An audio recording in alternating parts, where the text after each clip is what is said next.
Лечить кашель у детей – очень непростая задача. Для того, чтобы вылечить кашель у ребенка, необходимо прежде точно знать, что вызвало этот кашель – инфекция или аллергия. Ошибка часто приводит к очень плохим последствиям. Доктор Хусенский умеет определять точно причину кашля у детей на расстоянии через интернет с помощью скайпа или с помощью опроса по электронной почте. Как он это делает, вы можете узнать через его сайт, который указан в описании.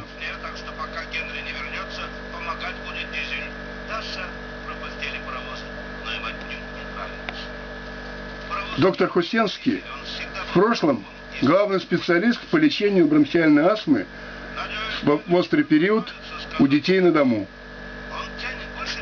Работал долго на скорой помощи в Ленинграде и Санкт-Петербурге. На следующий день Дизель работал в порту. Когда там вся конспектор увидит, насколько я хорош, хвастался он перед